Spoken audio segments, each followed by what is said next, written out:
Kajian Kitab.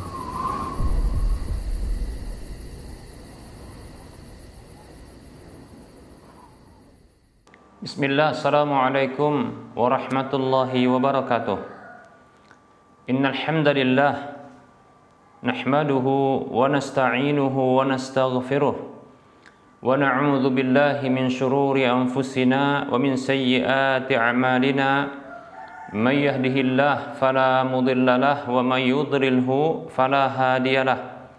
Wa ashhadu an la ilaha illallah wahdahu la syarika lah.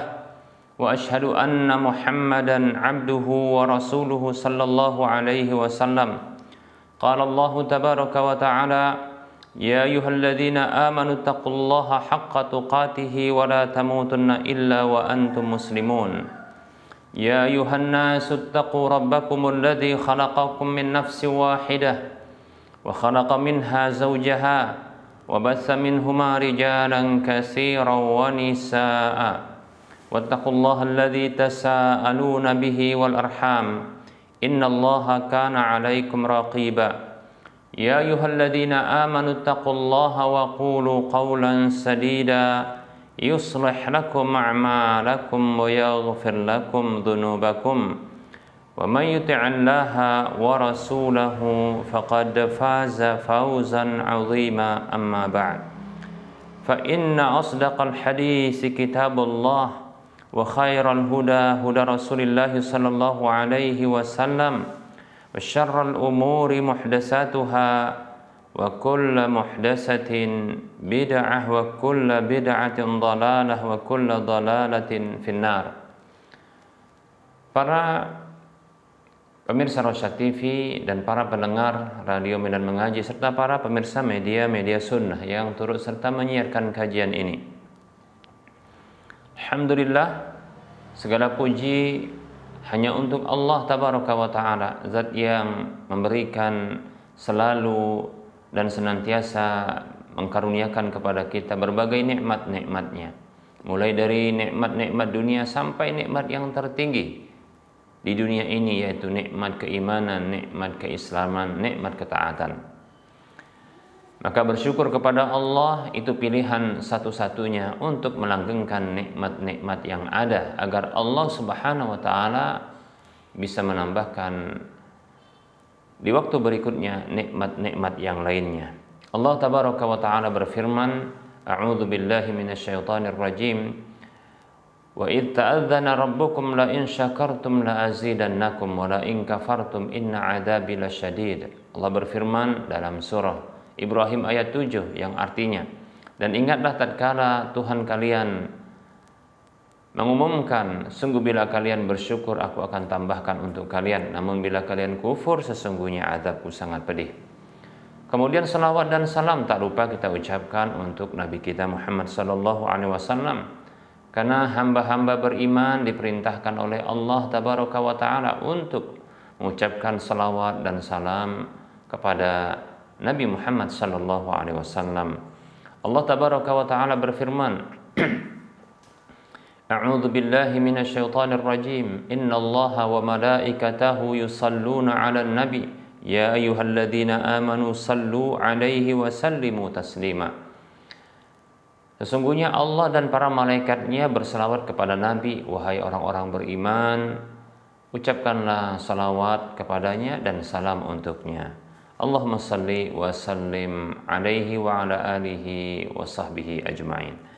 Baik para hamba Allah rahimani wa rahmakumullah, kita lanjutkan pembahasan kitab Minhajul Muslim di bab yang keempat tentang ibadah, dan kita masih membahas tentang hal-hal yang diwajibkan di dalam sholat, kewajiban-kewajiban sholat. Di antaranya disebutkan oleh Syekh Abu Bakar Jabir Al-Jazairi, yang kedua adalah niat, dan kita masih membahas niat ini, belum selesai. Para hamba Allah rahimani wa rahmakumullah, di antara pembahasan tentang niat ini adalah pembahasan seputar perbedaan niat imam dengan makmum. Perbedaan niat antara imam dengan makmum. Para hamba Allah rahimani wa rahmakumullah, tidak ada perbedaan di kalangan para ulama. Dengan kata lain berarti ini adalah perkara ijma', yaitu tentang disyariatkannya orang yang sholat bermakmum kepada seorang imam itu adanya kesamaan di dalam niat, baik itu fardu, salat fardu maupun salat sunat. Nah, ini tidak ada perbedaan pendapat di kalangan para ulama. Itu adanya kesamaan niat antara imam dengan makmum di dalam salat tersebut, baik itu salat sunat maupun salat fardu. Apa contoh salat sunat? Contohnya adalah salat hari raya. Menurut sebagian ulama yang mengatakan salat hari raya baik itu Idul Fitri maupun Idul Adha adalah sunat. Begitu juga contohnya adalah salat taraweh, ya, salat taraweh, ya, itu juga salat sunat, ya. Demikian pula salat-salat fardu, ya, zuhur, asar, maghrib, isya dan subuh. Maka di sini ya tidak ada perbedaan pendapat, ya, di kalangan para ulama tentang pensyariatan adanya kesamaan niat antara imam dengan makmum. Baik para hamba Allah rahimani wa rahmakumullah. Hanya saja kemudian para ulama mereka berbeda pendapat. Ya, berbeda pendapat, ya, di kalangan para ulama tentang hukum terkait dengan perbedaan niat antara imam dengan makmum dalam salat, ya. Baik para hamba Allah rahimani wa rahimakumullah. Pendapat yang benar artinya pendapat yang kuat, ya, bahwasanya tidaklah ada pensyaratan, tidak ada pensyaratan adanya, ya, kesamaan niat antara imam dengan makmum untuk keabsahan salat, ya. Jadi kita ulangi, keabsahan salat berjamaah, ya, menurut pendapat yang kuat adalah tidak mesti adanya kesamaan niat antara imam dengan makmum, demikian. Nah, ini pendapat Al-Imam Asy-Syafi'i. Lihat Imam Syafi'i, ya, yaitu imam untuk madhab yang diyakini di negeri kita ini pada umumnya, demikian. Begitu juga pendapatnya Ibnu Hazm, ya, rahimahumullah. Baik para hamba Allah rahimani wa rahmakumullah. Dalil yang menunjukkan hal tersebut adalah sabda Nabi sallallahu alaihi wasallam yang diriwayatkan oleh Imam Al-Bukhari dan Imam Muslim dari sahabat Umar bin Khattab radhiyallahu anhu. Beliau mengatakan Rasulullah sallallahu alaihi wasallam didengar oleh beliau bersabda, "Innamal a'malu binniyati wa innama likulli imri'in ma nawa." Sesungguhnya amal itu hanyalah bergantung dengan niatnya, dan sesungguhnya setiap orang itu hanyalah mendapatkan apa yang dia niatkan. Ibnu Hazm rahimahullahu ta'ala mengatakan, "Fanassa alaihi as-salamu nassan jaliyan ala anna likulli ahadin ma nawa. Fasahhah yaqinan anna lil imami niyatahu wa lil ma'mumi niyatahu wa la ta'alluqa li ihdahuma bil ukhra." Kata Ibnu Hazm rahimahullahu taala, maka Nabi Shallallahu alaihi wasallam menjelaskan, ya, dengan penjelasan yang gamblang bahwa setiap orang itu mendapatkan apa yang dia niatkan, maka menjadi sah secara yakin bahwasanya imam itu punya niat dan makmum itu punya niat, demikian. Dan tidak ada hubungan, ya, bagi salah satu dari kedua niat tersebut dengan yang lainnya, demikian, ya. Maksudnya tidak harus ada, bukanlah merupakan syarat sahnya salat berjamaah harus adanya kesamaan atau kaitan antara niat salatnya imam atau niat salatnya makmum. Baik para hamba Allah rahimani wa rahmakumullah. Adapun hadis yang Nabi sallallahu alaihi wasallam bersabda dalam hadis yang diriwayatkan oleh Imam Al-Bukhari dan Imam Muslim, Nabi sallallahu alaihi wasallam bersabda, "Innama ju'ilal imamu liyutamma bihi fala takhtalifu alaihi." Nabi sallallahu alaihi wasallam dia bersabda, yang artinya sesungguhnya imam itu dijadikan hanyalah untuk diimami atau diikuti, ya. Maka janganlah kalian berbeda atasnya atau dengannya. Maksud dari hadis ini adalah janganlah berbeda dengan imam tersebut di dalam, ya, gerakan-gerakan yang tampak, ya, Demikian para hamba Allah rahimani wa rahimakumullah. Apa bukti bahwa maksud dari hadis tersebut? Janganlah kalian berbeda dengan imam tersebut, ya. Nah, buktinya adalah kelanjutan dari hadis tersebut, ya. Kelanjutannya adalah Rasulullah mengatakan sallallahu alaihi wasallam, fa idza raka'a farka'u wa idza rafa'a farfa'u wa idza sajada fasjudu wa idza shalla jalisan fasallu julusan ajma'ina. Hadis riwayat Bukhari Muslim. Kata Nabi sallallahu alaihi wasallam setelah itu, ya, adalah apabila imam itu rukuk maka rukuklah kalian, apabila imam itu bangkit maka bangkitlah kalian, apabila imam itu sujud maka sujudlah kalian, apabila imam itu salatnya duduk maka salatlah kalian dalam kondisi duduk seluruhnya. Demikian. Maka, ya, hadis yang mengatakan fala takhtalifu alaihi, maka janganlah kalian itu berbeda dengannya, itu dengan imam, ini adalah terkait dengan gerakan-gerakan, ya, salat yang zahir. Demikian. Maka tidak ada hubungannya hadis tersebut dengan perbedaan niat. Baik para hamba Allah rahimani wa rahimakumullah, yang menunjukkan hal ini juga, ya, bahwasanya para ulama mereka bersepakat atas kebolehan, ya, makmum yang salat menjadi makmum sementara dia niatnya salat sunat, kemudian imamnya salat wajib. Demikian, ya. Padahal tentunya di sini ada perbedaan niat. Yang satu salatnya sunat, kemudian yang lain salatnya adalah salat wajib. Demikian. Baik para hamba Allah rahimani wa rahimakumullah. Demikian pula berikut ini kita akan sebutkan, ya, bentuk-bentuk perbedaan niat antara imam dengan makmum insyaallah taala. Baik. Jadi kita katakan ternyata para ulama mereka itu bersepakat bolehnya seorang makmum itu yang salat sunat itu berimam dengan imam yang salat wajib. Itu sepakat para ulama itu boleh. Demikian. Nah, kalau demikian maka kita akan sebutkan bentuk-bentuk perbedaan niat antara imam dengan makmum berikut ini. Yang pertama, ya, seperti yang tadi kita sebutkan, ya, para ulama mereka bersepakat.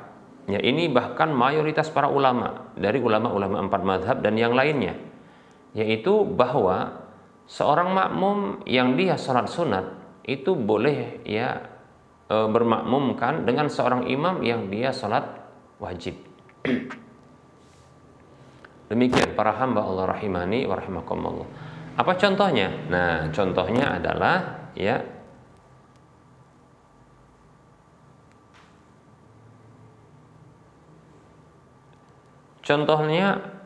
dalilnya adalah hadis berikut ini.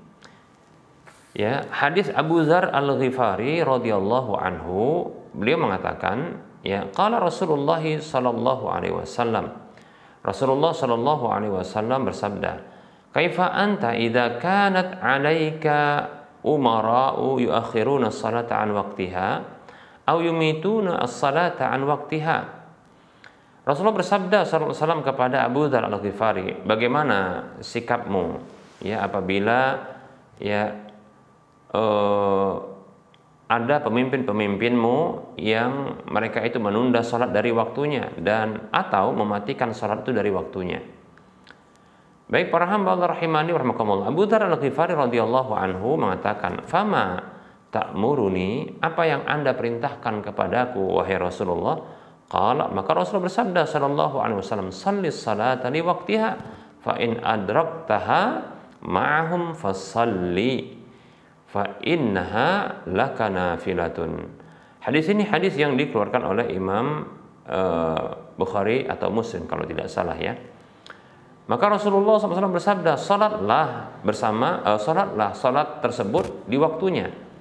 Maka apabila engkau menjumpai salat tersebut bersama dengan mereka, maka salat bersama mereka, karena sesungguhnya salatmu bersama mereka itu adalah, ya, sunat bagimu, demikian. Jadi dari hadis ini maka kita bisa ambil kesimpulan bahwasanya kalau seseorang itu dia sudah salat fardu, ya, sudah salat fardu, lalu dia ingin mengulangi salat berikutnya dengan salat yang sama, padahal sudah salat fardu, ya, dengan salat, ya, seperti contohnya salat duhur, sudah salat duhur, demikian, ya, sudah salat duhur, lalu pengen salat duhur lagi, demikian. Maka yang seperti ini salat duhur yang kedua terhitung sunat, demikian, ya. Baik para hamba Allah rahimani wa rahmakumullah. Ada hadis berikutnya. Hadis Yazid ibnul Aswad radhiyallahu anhu, ia mengatakan, syahidatu ma'an Nabi sallallahu alaihi wasallam hijjatahu. Aku pernah turut serta bersama Nabi sallallahu alaihi wasallam, ia berhaji bersama beliau. Fa shallaitu ma'ahu salat as-subhi fi Masjidil Khaif. Maka aku salat bersama beliau, ya, dengan salat subuh di Masjid Khaif, ya. Jadi ini ceritanya dalam kondisi haji, ya. Qala, maka Rasulullah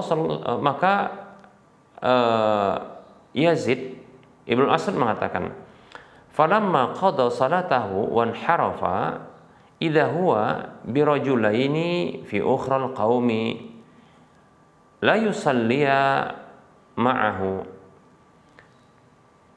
Yazid bin Al-Aswad radhiyallahu anhu menceritakan berikutnya, maka tatkala beliau menyelesaikan salat, ya, salat berjamaah, ya, bersama dengan orang-orang, ya, dan beliau bergerak, ternyata, ya, ada dua orang yang ada di akhir, yaitu di belakang dari orang-orang yang salat itu, keduanya itu lam yusalliya ma'ahu, keduanya itu tidak salat bersama Nabi sallallahu alaihi wasallam. Faqala, maka Rasulullah mengatakan sallallahu alaihi wasallam, alayya bihima, ya, maka beliau mengatakan, datangkan keduanya itu kepadaku, kata Nabi sallallahu alaihi wasallam, hadapkan keduanya kepadaku. Faji'a bihima tar'udu faraisuhuma, ya, maka didatangkan keduanya dalam kondisi keduanya itu gemetaran, ya, mungkin ketakutan, apa ada yang salah, kira-kira demikian, ya. Faqala, maka Rasulullah SAW bersabda, fala ma mana'akum an tusalliya ma'ana, apa yang menghalangi kalian berdua, untuk salat bersama dengan kami, ya. Faqalu, maka mereka mengatakan, ya Rasulullah, inna kunna qad sallaina fi rihalina.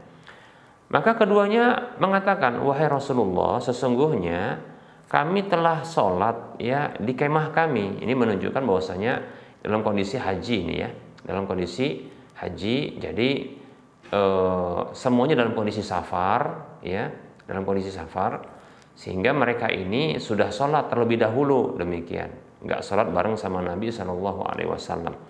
Tentunya ini, ya, tidak mengapa. Hanya saja Rasulullah itu bertanya, kenapa kok nggak sholat bersama dengan Rasulullah Shallallahu Alaihi Wasallam? Ya, ternyata mereka itu sudah sholat, ya. Maka Rasul mengatakan SAW, ya, fala taf'alu, jangan kalian lakukan itu, jangan kalian lakukan itu. Idza shallaituma fi rihalikuma summa ataituma masjida jama'atin fasalliya ma'ahum fa innaha lakuma nafilatun.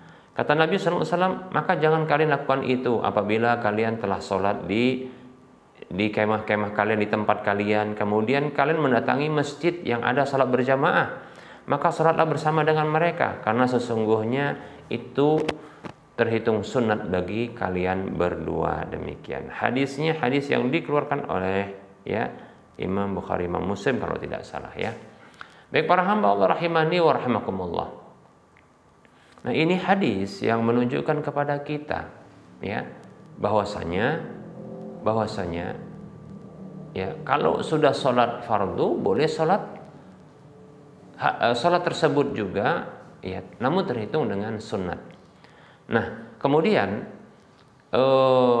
kenapa Rasulullah SAW melarang orang yang sudah sholat fardu ketika mendapati sholat berjamaah, di mana orang-orang sholat dengan sholat fardu yang kita sudah sholat dengan salat fardu tersebut, mungkin mereka telat begitu ya, maka dilarang oleh Nabi SAW untuk tidak sholat. Apa alasannya? Maka di sini bisa kita ambil dua hikmahnya. Pertama adalah, atau ada dua alasannya. Pertama adalah ya,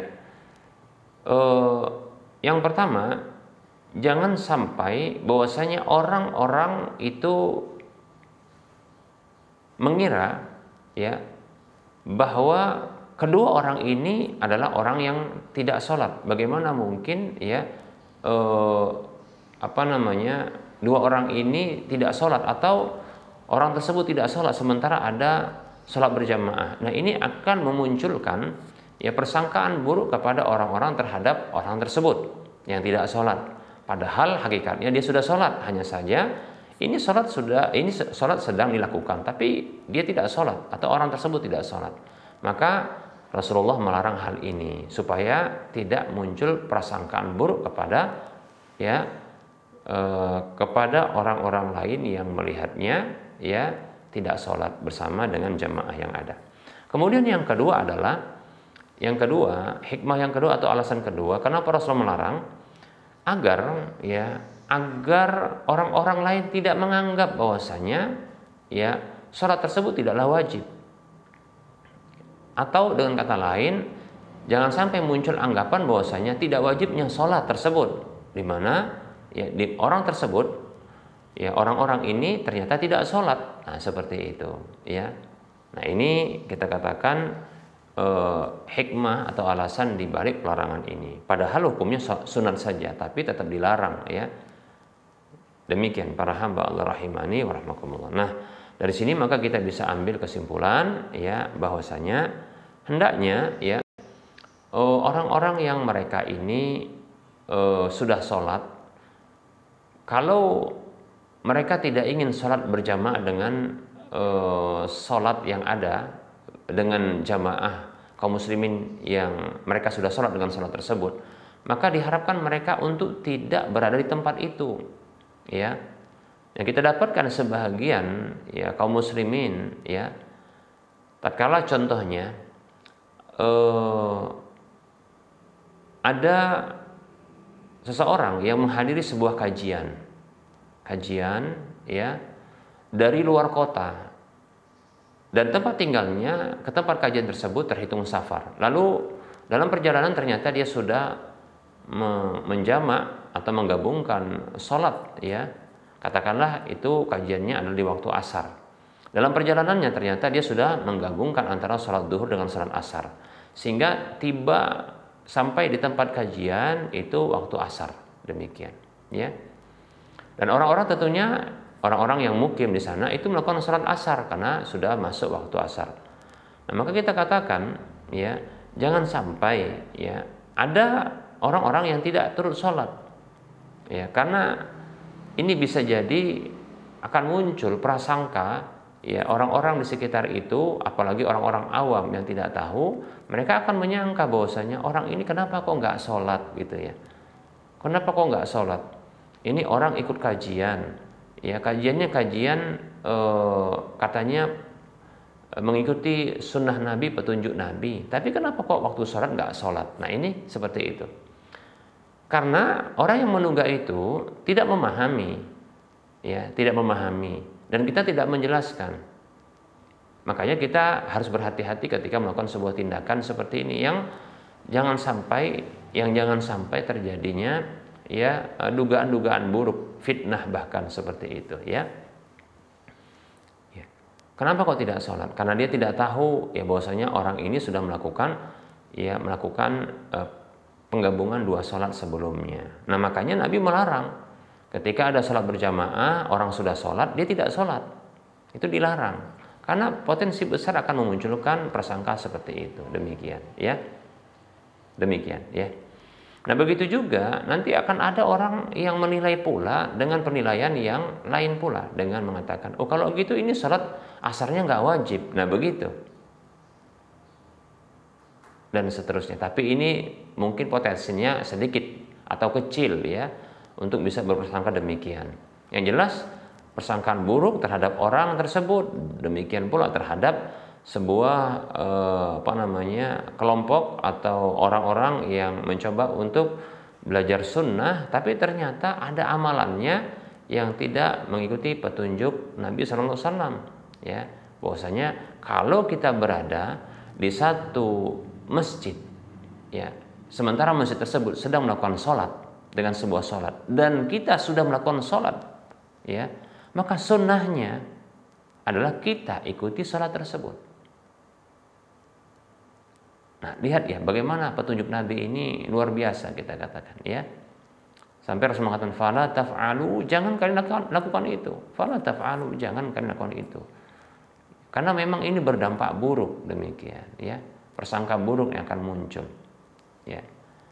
Apabila kalian telah sholat di tempat kalian, lalu kalian dapati, ya, sholat berjamaah, maka sholatlah dengan sholat tersebut bersama dengan mereka. Sholat yang sudah dilakukan itu, ya, ini terhitung sunnah, hukumnya nafilah, hukumnya sunnah, demikian, ya. Baik para hamba Allah rahimani wa rahimakumullah, ini adalah sunnah, ya, ini adalah sunnah. Jadi sunnahnya begitu, demikian. Nah, kalau seandainya tidak ingin sholat, maka menyingkir dari tempat sholat itu, ya, menyingkir atau bersembunyi, jangan keluar dulu, begitu, ya.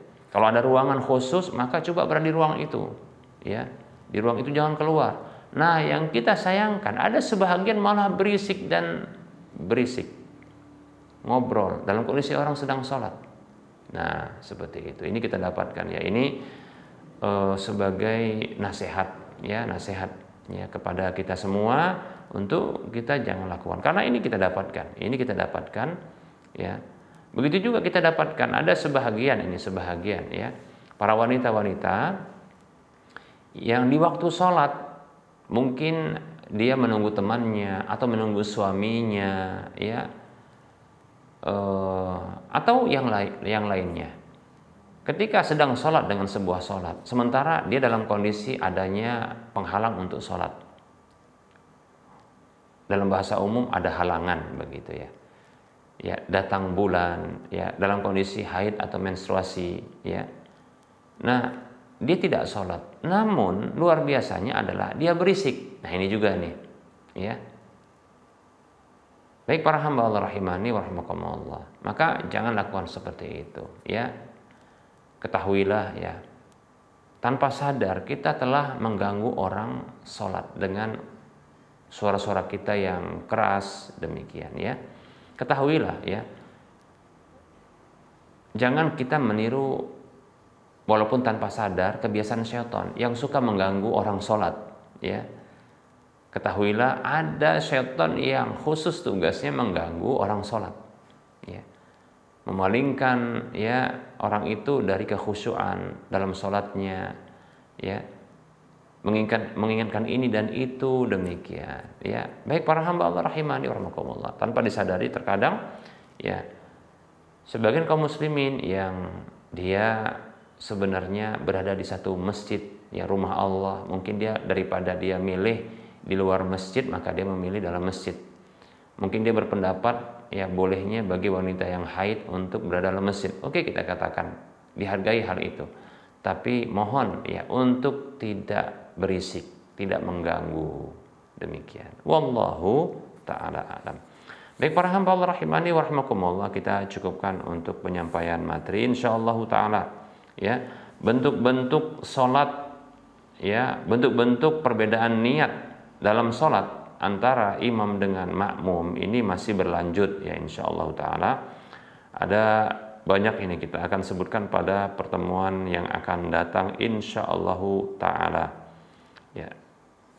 Ini kajiannya seru insyaallah ta'ala. Baik para hamba Allah rahimani wa rahimakumullah, kita cukupkan, kita buka sesi soal jawab.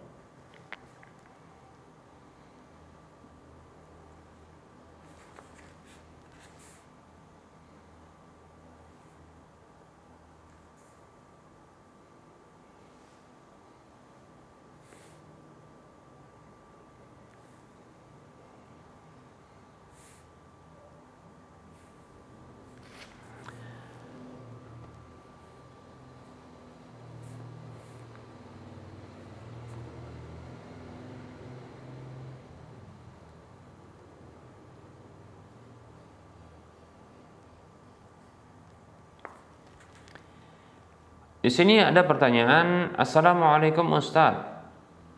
Afwan, saya mau bertanya, apakah di dalam Islam membantu orang tua dengan memberi berupa uang di dalam satu atau sebuah hajatan seperti acara nikahan adik?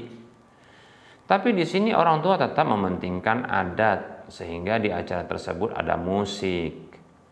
Apakah kita sebagai anak boleh membantu walaupun kita tidak mengarah kepada perbuatan maksiat itu, Ustadz? Mohon penjelasannya, Ustadz. Jazakallahu khairah.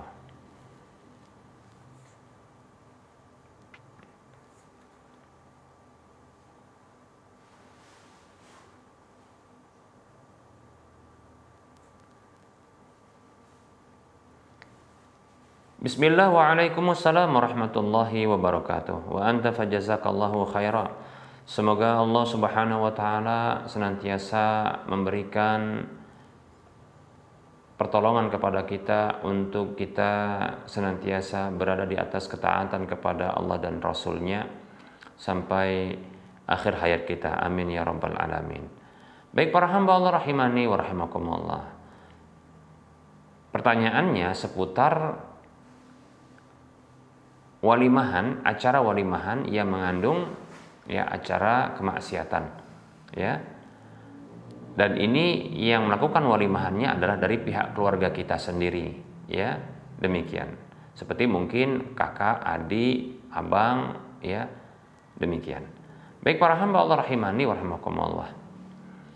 Perlu diketahui bahwasanya acara walimahan itu sesungguhnya adalah disyariatkan. Bahkan menurut pendapat yang kuat hukumnya adalah wajib karena diperintahkan oleh Nabi Shallallahu Alaihi Wasallam. Rasulullah pernah bersabda kepada Abdurrahman bin Auf radhiyallahu anhu, "Aulim walau bisyatin." Buatlah walimah walaupun dengan 1 ekor kambing. Demikian. Dan apa hikmahnya dari kewajiban membuat walimah ini atau alasannya? Di antara hikmahnya atau faedah yang didapatkan bahwasanya walimah ini merupakan bentuk iklan, pemberitahuan kepada kaum muslimin tentang halalnya 2 orang laki dan perempuan ya yang mereka sudah diikat ya dengan ikatan pernikahan suami istri. Demikian. Jadi ya agar tidak muncul persangkaan buruk ya, dugaan buruk ya, suudzon kepada mereka berdua tatkala contohnya mereka berduaan ya, mereka berboncengan, mereka ternyata lahir anak-anak dari keduanya, demikian. Nah, seperti itu ya. Nah, ini makanya walimah itu disyariatkan. Lalu bagaimana dengan walimah yang tercampuri dengan hal-hal yang maksiat seperti musik, adat ya, yang terkadang mengandung keyakinan-keyakinan yang menyimpang. Begitu juga terkadang ya ada acara-acara, kegiatan-kegiatan ritual yang dia bersifat sia-sia, ya mubadzir, demikian. Baik para hamba Allah rahimani wa rahimakumullah, ketahuilah sesungguhnya ini tidaklah memupuskan syariat dari apa? Syariat dari walimah itu. Sesungguhnya yang semestinya dilakukan adalah meminimalisir kemaksiatan itu, bahkan menghilangkannya bila memungkinkan, demikian. Namun apabila tidak, bukan berarti tidak boleh menghadiri ya walimahan tersebut. Bukan berarti tidak boleh membantu walimahan tersebut, demikian ya. Baik para hamba Allah rahimani wa rahimakumullah. Nah, apabila ternyata yang membuat acara walimahan ya pesta pernikahan tersebut, kalau bahasa kita hajatan begitu ya, ini adalah dari pihak keluarga kita, maka tidak mengapa kita membantunya, tapi jangan kita bantu di dalam perkara-perkara maksiatnya, demikian ya. Jangan bantu dalam acara-acara maksiatnya. Jangan membantu contohnya biaya untuk pengadaan musiknya. Nah, seperti itu ya. Begitu juga pengadaan tempat pentasnya. Jangan bantu ya, jangan bantu. Demikian ya. Begitu juga jangan ikut-ikutan dalam acara ritual-ritual adat-adat yang menyimpang. Nah, seperti itu. Jangan ikut serta. Tapi silakan bantu, contohnya menyusun bangku-bangku, mendirikan tenda-tenda untuk para tamu, demikian ya. Atau mungkin terlibat di dalam penjamuan tamu, maka ini tidak mengapa. Karena memang walimahan itu terkait dengan makan-makan.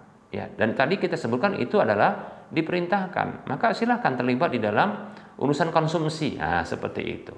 Urusan konsumsi, silahkan. Nah, bantu baik itu dengan harta maupun tenaga dalam urusan-urusan yang tidak ada pelanggaran di dalamnya. Ya, seperti tadi konsumsi. Silahkan. Demikian. Nah, mungkin kita ingin bantu pakai dengan berupa harta atau uang. Kalaulah porsinya porsi yang sederhana, maka diberi uang untuk bisa ditambahkan, baik itu dalam porsinya ataupun kualitasnya, jumlahnya maupun dalam kualitasnya. Demikian. Nah, seperti itu. Ya, demikian. Wallahu taala alam. Nah, silakan jangan putuskan silaturahim, ya. Tetap bantu orang tua, bantu saudara, demikian. Coba bayangkan kalau seandainya orang salah kaprah dalam memahami hal ini, lantas dia itu sama sekali tidak hadir dengan beranggapan bahwasanya acara ini maksiat. Maka kita katakan acara ini bukan acara maksiat. Acara ini acara syariat yang disyariatkan, cuma tersusupi dengan maksiat, begitu. Bukan jadi lantas ya zat acara tersebut menjadi maksiat. Harus dibedakan. Beda loh, kita katakan ya, zat dari sebuah kegiatan itu maksiat dengan yang tersusupi maksiat. Apa contohnya? Sama acaranya makan-makan, tapi satu maksiat, satu lagi disyariatkan. Satu maksiat, satu syariat. Apa contohnya? Seperti acara ya, acara walimahan pernikahan, itu syariat. Demikian. Ada musik tersusupi maksiat namanya. Ada acara adat yang menyimpang dari syariat, maka ini maksiat. Nah, seperti itu, ya. Maka jangan dibenci syariatnya. Nah, demikian. Hadir di sana, hindari maksiatnya, begitu. Paham ya? Baik. Ada acara kegiatan yang berikutnya makan-makan tapi maksiat zatnya. Apa itu contohnya? Contohnya adalah acara ulang tahun makan-makan. Ini maksiat. Bisa dipahami? Nah, demikian. Nah, seperti ini maksiat.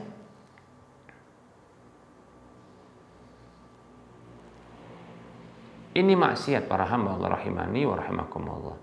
Walaupun tidak ada musiknya, walaupun tidak ada acara adatnya, bahkan dibuat dengan seislami mungkin. Ada acara doa, ya, ada kajian, tapi jelas disebutkan di awal, ya, kegiatan apa? Ulang tahun. Ini acaranya maksiat. Maka sama sekali tidak boleh menghadiri kegiatan ini. Bisa dipahami? Allahu ta'ala alam.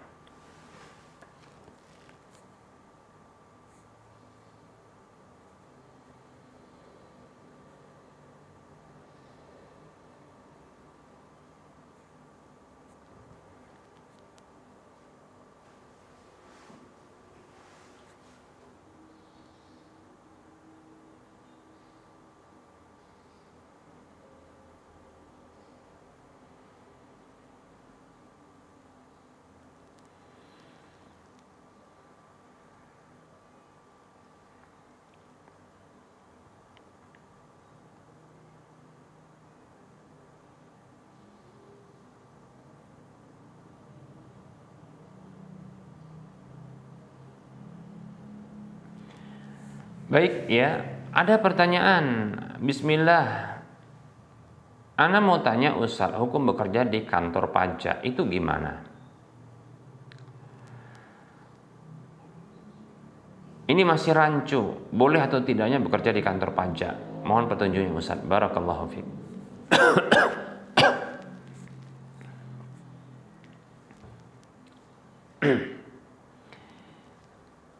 Bismillah.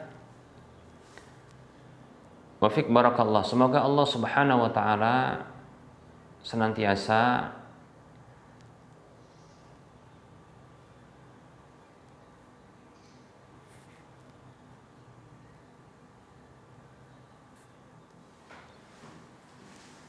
Bismillah. Semoga Allah Subhanahu wa taala senantiasa memberikan kepada kita rezeki yang halal dan memberikan taufik kepada kita untuk senantiasa mentaatinya. Baik, ketahui bahwasanya terkait dengan pajak yang disebut dalam bahasa fikih kontemporer itu disebut dengan dharibah. Para ulama mereka berbeda pendapat tentang hukum dharibah, yaitu pajak itu, ya. Satu pendapat mengatakan haram. Satu pendapat ini haram, ya, mengatakan itu adalah haram karena bentuk kezaliman, ya, bentuk kezaliman. Semestinya pajak itu, ya, itu diambil hanya dari orang-orang kafir saja, ya. Sebagaimana Nabi pernah mengambil jizyah dari orang-orang kafir, demikian, ya. Dan pendapat yang pertama ini mengkategorikan keharaman tersebut itu dimasukkan, ya, dalam kategori maksin atau maks atau mukus jamaknya, ya. Dalam hadis yang dihasankan oleh sebagian ulama, Rasulullah bersabda sallallahu alaihi wasallam, la yadkhul jannata sahibu maksin, ya. Tidak masuk surga yaitu sahibu maksin, orang yang dia melakukan tindakan maks. Lalu pendapat ini memasukkan maksudnya adalah para pegawai pajak, demikian. Nah, seperti itu, ya. Baik, ini pendapat pertama. Pendapat yang kedua, ya, mengatakan bahwasanya boleh secara mutlak. Tadi disebutkan, ya, pendapat pertama itu haram secara mutlak. Ini pendapat kedua adalah boleh secara mutlak. Dengan alasan bahwasanya pajak itu merupakan kebijakan pemerintah, ya, yang diberlakukan untuk melibatkan rakyatnya di dalam roda, ya, roda kelanjutan, ya, atau operasional negara, demikian. Nah, seperti itu. Jadi menurut pendapat ini bahwasanya pajak itu kewenangan dan hak dari penguasa atau pemerintah, di mana mereka, ya, melibatkan rakyatnya untuk turut serta di dalam mendukung roda perjalanan dari sebuah pemerintahan, ya, atau sebuah negara, demikian. Nah, ini kewenangan atau hak dari pihak penguasa, demikian. Sehingga, ya, kebijakan ini adalah kebijakan yang tidak boleh ditentang dan kewajiban rakyat adalah taat, demikian. Nah, seperti itu. Baik, wallahu taala alam. Ada pendapat yang merinci pendapat ini, ya, di antara dua pendapat ini, ya. Jadi pajak itu dirinci menjadi dua. Ini pendapat yang merinci, ya. Pajak itu terbagi menjadi dua. Bila pajak tersebut, ya, diambil dari rakyatnya, ya, kemudian hasil dari pajak tersebut dinikmati hanya, ya, oleh penarik pajak, maka ini dilarang, diharamkan, ya. Inilah dia sebenarnya makna dari maks yang disebutkan, ya. Maks atau mukus, ya, bentuk jamaknya adalah mukus, ya. Itu seperti pungutan liar, yaitu ditafsirkan oleh sebagian ulama, ya, maks itu adalah tindakan, ya, menghentikan para pedagang di satu wilayah yang akan masuk ke wilayah tersebut, lalu ditarik, ya, harta dari mereka, diambil harta dari mereka, dan harta itu dikuasai dan dinikmati, hanya dinikmati oleh para penariknya, seperti itu. Nah, makanya lebih tepat, ya, maks ini disebut dengan, ya, pungutan liar, pungli lebih tepat. Karena maslahatnya itu kembali hanya kepada sang pemungutnya saja, demikian. Maka di sini hukumnya haram tentunya. Kemudian apabila pajak tersebut, ya, maslahatnya, manfaatnya itu kembali kepada sang rakyat atau para rakyat, ya. di mana digunakan untuk infrastruktur ya, kemudian begitu juga untuk fasilitas-fasilitas umum ya, untuk pembangunan ya, fasilitas umum dan infrastruktur yang ada demikian di negara tersebut, yang ini kembali manfaatnya juga kepada rakyat dan masyarakat, maka ini dibolehkan demikian. Ini dibolehkan. Nah, ini pendapat yang ketiga dengan merinci seperti ini yang lebih lebih tepat insyaallah taala ya, lebih kuat insyaallah taala demikian. Nah, hanya saja apakah pajak yang ada di Indonesia itu masuk kategori rincian yang pertama atau rincian yang kedua? Saya tidak tahu. Tanyakan kepada ya orang-orang yang bekerja di Departemen Perpajakan tentunya. Wallahu taala alam.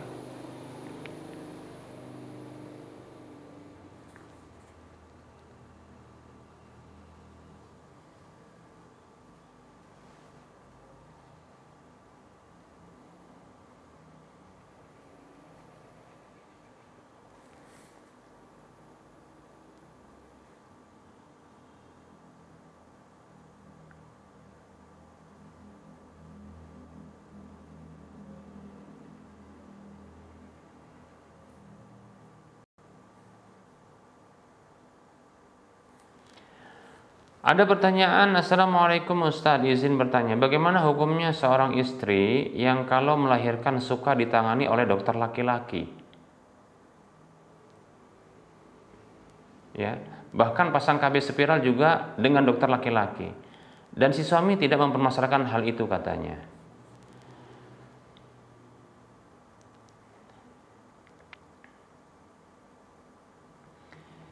Bismillah, waalaikumsalam warahmatullahi wabarakatuh.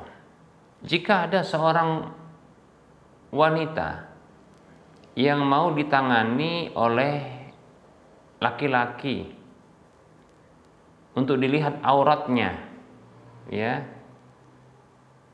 yang laki-laki tersebut bukanlah suaminya dan juga bukan mahramnya, seperti dalam kasus yang ditanyakan ini ada penyakit. Saya katakan ini ada penyakit. Ya, perempuan seperti ini nggak benar kita katakan dalam sikapnya. Ya. Dan tidak boleh bagi seorang suami demikian. Ini suami dayus namanya. Ya. Suami dayus yang tidak memiliki kecemburuan di dalam dirinya. Ada sanksi hukuman bagi laki-laki dayus. Ya. Laki-laki dayus ini adalah seorang laki-laki yang membiarkan wanita-wanita di bawah ya kewenangannya, seperti istrinya, anak perempuannya, ya, adik-adik atau saudari-saudari perempuannya dan seterusnya, ya, itu berinteraksi dengan hal-hal yang haram. Demikian. Seperti contohnya pacaran, ya, atau membuka aurat, ya, dan seterusnya terkait dengan hal-hal yang keji. Maka yang seperti ini laki-laki dayus. Ya. Allah tidak akan melihat laki-laki dayus ini. Dan Allah akan mengazab laki-laki dayus seperti ini. Demikian. Tidak boleh seperti itu. Ya. Demikian, ya. Dan seorang istri yang seperti ini juga ini penyakit. Nggak boleh didiamkan bagi laki-laki tersebut. Ini penyakit. Mestinya dia harus lebih senang ditangani oleh ya dokter wanita, karena itu sejenis dengannya. Bahkan jika memungkinkan, ya, bila dia hanya membatasi ya untuk auratnya dilihat oleh suaminya saja. Contohnya seorang istri yang dia punya komitmen, ya, bahwasanya untuk kelahiran bayinya itu ditangani oleh suaminya, dan dia akan ajari suaminya itu gimana cara nanganinya, karena dia mungkin seorang yang ahli kesehatan mungkin, ya, atau mungkin dia seorang bidan atau dia seorang perawat begitu, karena dia seorang wanita yang menjaga kehormatannya, sehingga dia tidak izinkan, jangankan perempuan, ya, Jangankan laki-laki yang bukan mahram dan bukan suaminya, ya, perempuan yang muslimah saja, yang dia dokter saja, itu tidak mau ya melihat, dia tak mau ya dilihat auratnya oleh wanita. Ini luar biasa, perempuan seperti ini, bahkan bagus seperti ini, bahkan ya diajari suaminya bagaimana menangani ya begitu dan seterusnya sampai selesai. Demikian. Ini insya Allah bagus. Tapi yang seperti ini jarang tentunya. Kalau bisa seperti itu bagus, ya. Demikian. Atau dia batasi kepada keluarganya saja, tidak yang lainnya. Demikian, ya. Tapi bila hal seperti ini, ya seorang istri, seorang perempuan lebih suka ditangani oleh laki-laki yang bukan suami dan bukan mahramnya. Ini kita katakan ini penyakit ini. Ini penyakit saya katakan, penyakit. Ya. Sementara ada perempuan yang lain, ya, ada dokter perempuan, ada bidan perempuan, ada perawat perempuan. Kenapa harus dokter laki-laki? Ya, yang bukan suami dan bukan mahramnya. Ini pasti ada penyakit. Demikian. Dengan alasan apapun. Ya, ini bertentangan dengan keimanan. Demikian. Bagaimana ya laki-laki yang bukan suami, apalagi bukan mahram, ya, bukan mahram, apalagi bukan suami, ya, itu bisa melihat apa? Melihat aurat, bahkan melihat ya alat vital. Ya tentunya lahirnya bayi itu dari alat vital keluarnya. Demikian. Kemaluan itu kita katakan ini tidak benar yang seperti ini. Ya mestinya kita malu demikian. Ya. Nabi saja melarang seorang wanita itu melihat aurat wanita yang lain. La tanduril mar'atu ila auratil mar'ati. Jangan seorang wanita itu melihat ya aurat wanita yang lainnya. Kecuali kalau darurat demikian. Ya. Nah ini alasan darurat, ya khusus memilih dokter laki-laki dan tidak benar karena ada dokter perempuan itu tidak darurat demikian. Ya, ada dokter perempuan, ada bidan perempuan, ada perawat perempuan demikian. Ya, wallahu taala a'lam. Baik para hamba Allah rahimani wa rahimakumullah, saya kira kita cukupkan terlebih dahulu kajian kita pada pertemuan kali ini. Mudah-mudahan bermanfaat atas apa yang kita sampaikan ini. Tentunya dalam penyampaian ini banyak kekurangan dan kesalahan. Yang benar itu datang dari Allah Subhanahu wa taala. Maka ambillah dan amalkanlah. Adapun kekurangan dan kekeliruan serta kesalahan itu datang dari saya pribadi dan bisikan syaitan. Ya, maka maafkan, maka abaikan dan tinggalkan.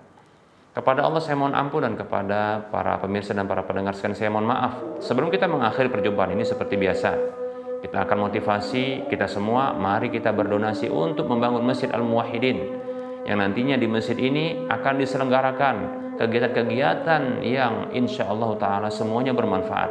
Mulai dari sholat, ya, baik itu sholat fardu maupun sholat sunatnya. Kemudian kegiatan kajian ilmiah, baik itu yang bersifat rutin maupun yang berkala. Ya, begitu juga kegiatan sosial kemasyarakatan insyaallah taala. Maka siapapun di antara kita yang ingin dibangunkan sebuah rumah di surga dan siapapun di antara kita yang ingin mendapatkan pahala yang minimalnya adalah 700 kali lipatnya, dan siapapun di antara kita yang ingin mendapatkan pahala yang terus mengalir tatkala apa yang diinfakkannya itu bermanfaat dan dimanfaatkan, maka mari kita bantu pembangunan Masjid Al-Muwahhidin. Ya. Silakan transfer ke nomor rekening Bank Syariah Indonesia di nomor 71274855555 atas nama Yayasan Lajnah Dakwah Medan Kode Bank 451. Semoga Anda termotivasi dan semoga bermanfaat. Mohon maaf atas segala kekurangan. Kita ketemu lagi di lain kesempatan. Wassallallahu ala Muhammad wa ala alihi wa ashabihi ajma'in. Subhanakallahumma wa bihamdika asyhadu an la ilaha illa anta astaghfiruka wa atubu ilaika walhamdulillahi rabbil alamin. Wassalamualaikum warahmatullahi wabarakatuh.